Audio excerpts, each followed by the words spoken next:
Nonverbal communication is hugely important to being a better communicator. She wrote a book, she's a best-selling author, but put her on a stage, she doesn't come across as the credible expert that she is. Another common symptom of external nonverbal communication when it comes to anxiety is that there's a closing and tightness in all the muscles of the face. When you want to be more trustworthy, it's important to think in terms of open body language. Welcome to the She Speaks to Inspire podcast. I'm your host, Julia Kraft, your authentic expression mentor and public speaking coach. She Speaks to Inspire is an empowering public speaking podcast for women with public speaking fear.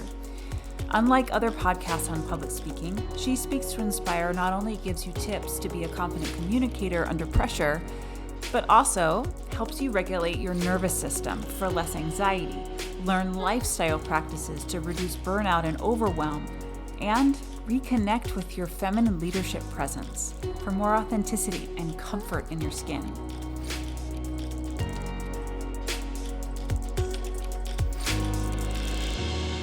I believe it's the quiet ones, especially the quiet women, who have the most important ideas.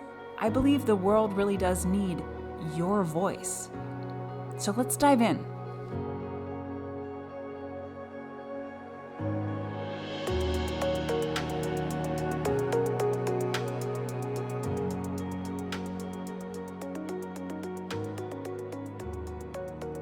We're here to talk about the nonverbal communication of trust. What I mean by that is two things. You have the trust in yourself from the inside, that you carry yourself with that feeling of trust, and that you're perceived as trustworthy from the outside. I'm sure you can see how those can possibly go hand in hand, but they also can be completely different. We can use nonverbal communication to influence how we feel on the inside, and we can also use nonverbal communication to influence on the outside. Before we dive into it today, I want to say thank you so much for being here and listening to my podcast. I hope you're getting a lot of value. If you haven't already checked out speaktoinspire.com, head over there, register for the free masterclass where you'll learn how to be a calm and confident communicator with the 3 steps to overcoming public speaking fear and getting better at high stakes communication. Let's start by talking about the importance of nonverbal communication. There was an amazing study done, and I've talked about this in other episodes. This is called the Dr. Fox study. What they did is they brought in a big audience and 2 speakers. One speaker is a doctor with PhDs and years of experience,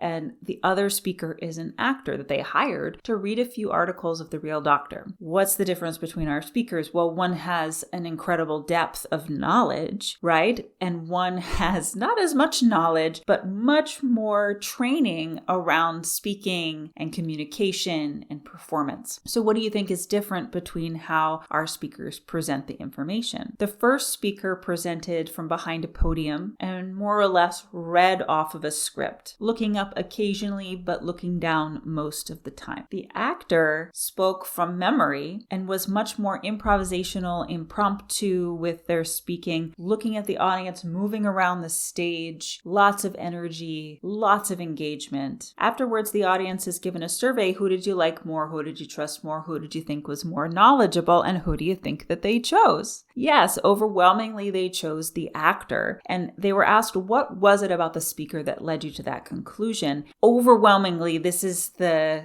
data that came out of this. 93% of what they were responding to in the speaker was nonverbal communication. 93%. That means just 7% was the actual content and words, the verbal communication. Let's break that down. Of that 93%, 38% was the voice, what the audience could hear from the speaker. And 55% of that 93 was the body language, or what they could see of the speaker, right? What they got from their visual stimulus. So you put that together, 38% what they can hear, 55% what they can see, and that's the 93% of nonverbal communication that was primarily influencing them to choose the actor as the more trustworthy, likable, and knowledgeable person. This study has been done many times since with very similar results. It's always between 80 to 93% nonverbal communication. When you're on the phone, or say you're on Zoom and you're a tiny little box in the corner, the percentages of voice and body language might be slightly different because, of course, they only have your voice to go by. However, what you're doing with your body can influence your voice significantly. You know how they say smile while you're on the phone? Because it changes your voice. And I'm smiling right now while I talk to you about it. All this is to say, nonverbal communication is hugely important to being a better communicator, as well as to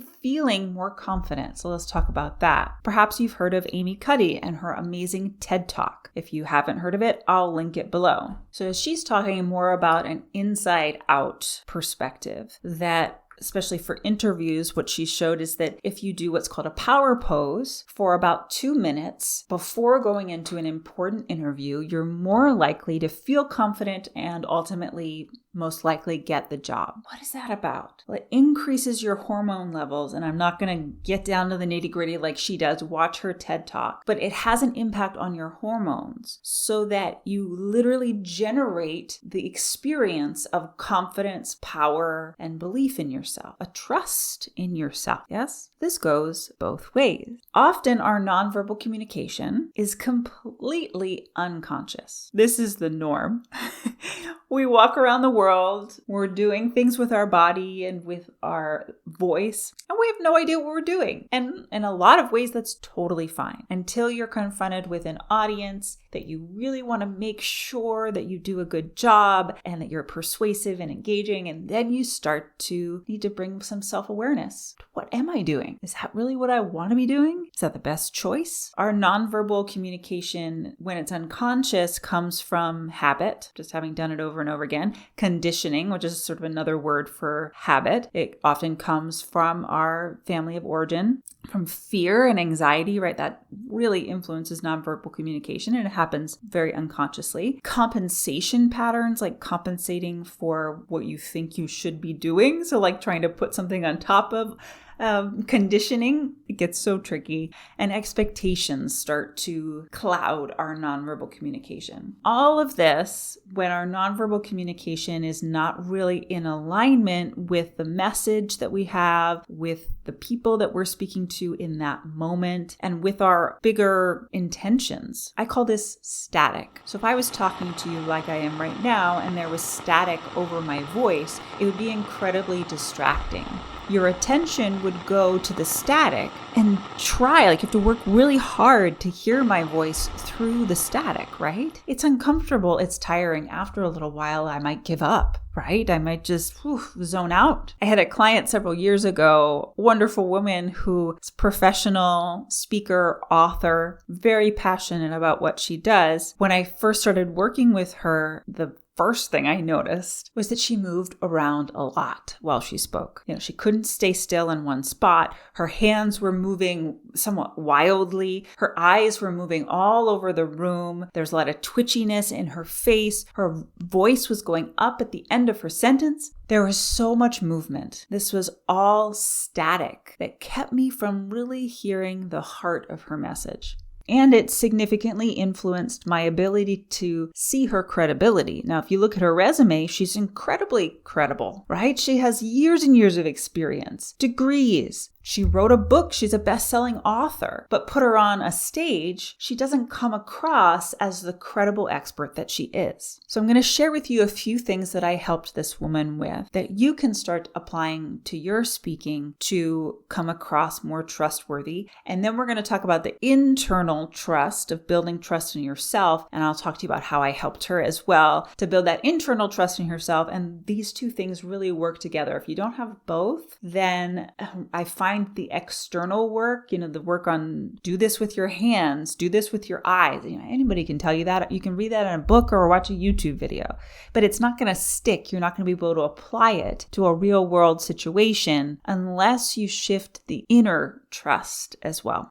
One of the things I noticed about this client, let's call her Sarah, is that she always had the backs of her hands facing towards herself. When you want to be more trustworthy, it's important to think in terms of open body language. So I encouraged Sarah to turn her palms towards the audience more as she moved her hands. Turn her palms towards the audience, sort of include us, round her hands in open palms. I also really encouraged her to find even weight on her feet. The internal work here is grounding, the energy of grounding and stability within the body, but I'll get to that in a moment. Externally, the technique is to root your feet and do not move them, right? It's like they're glued to the floor. This is a good first step. And then the next step would be, can you keep your hips still, right? Instead of tilting and shifting your weight over your feet, keep your hips still. She had a really hard time doing this. I mean,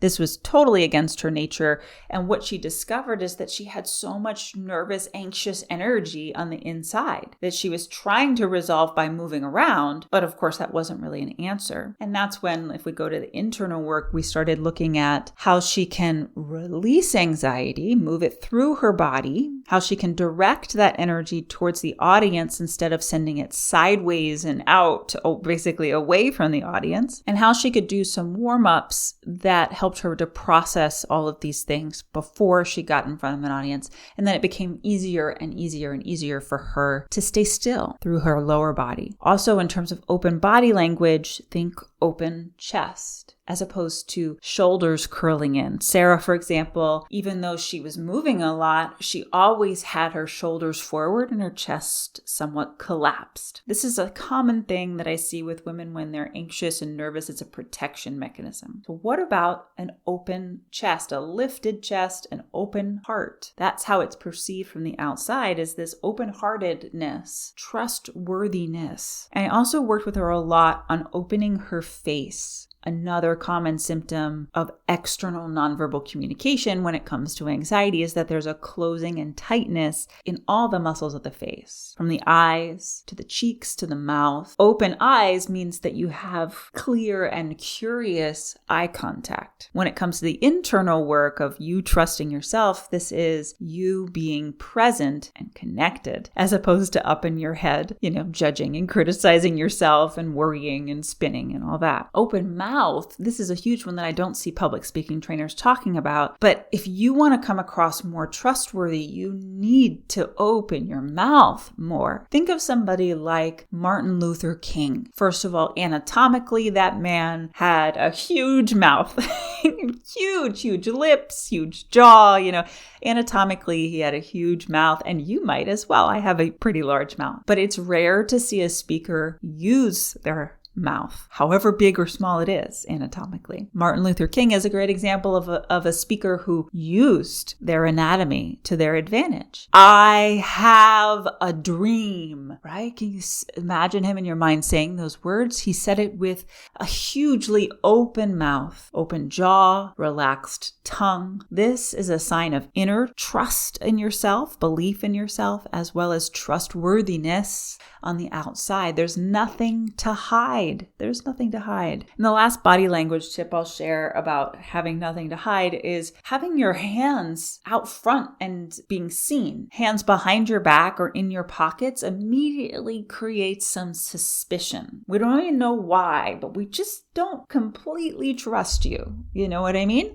So use your hands, palms towards the audience, lift your chest, open eyes, open mouth. And then in terms of your voice, this is a more subtle one. Avoid crackle, when the voice drops down. This is a closed throat. Avoid the airy voice that's up in the head. Avoid a nasal voice that's forced up into the nasal passages. And in general, avoid a forced voice where you're putting on a tone, right?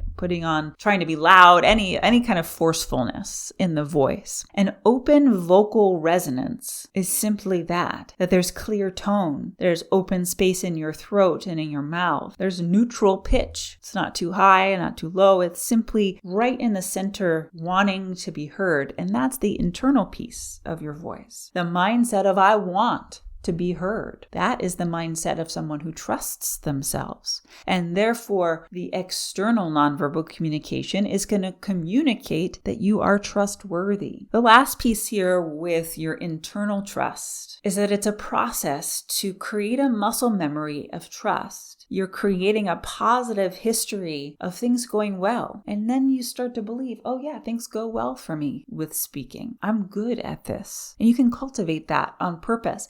For example, Sarah, the more that she started to speak in this way, she was looking at the audience. She was speaking directly to them to connect. She was rooted and grounded. I saw a huge change in how the content came out of her. Instead of it being all over the place, rambling, circling, she had a clear point and she drove it home, and it was inspiring. Oh my gosh. She started to be seen as that trustworthy expert. Speaking gigs have come to her more and more and more since I've known her. Her business has grown. She wrote another book and did a book tour. It was really the missing link for her to embody her credibility, not only be able to write about what she knew. So what is it for you? What do you need in order to trust yourself more? And what do you need in order to be perceived as more trustworthy from the outside when you speak? Go ahead and write that in the comments. I'd love to hear your thoughts on it. And if you're loving this episode and the podcast in general, make sure to leave a comment and encourage other women to listen. It's my belief that the world needs your voice, and it's time for you to go out and speak to inspire. Thanks for listening. This has been She Speaks to Inspire with Julia Kraft, your authentic expression mentor and public speaking coach. I'm so glad you joined me. And I hope you got so much out of this episode. If you want to learn more about Speak to Inspire training programs and get inspired, head over to speaktoinspire.com or follow us on Instagram at She Speaks to Inspire. Never forget, the world needs your voice, and it's time for you to speak to inspire. See you on the next episode.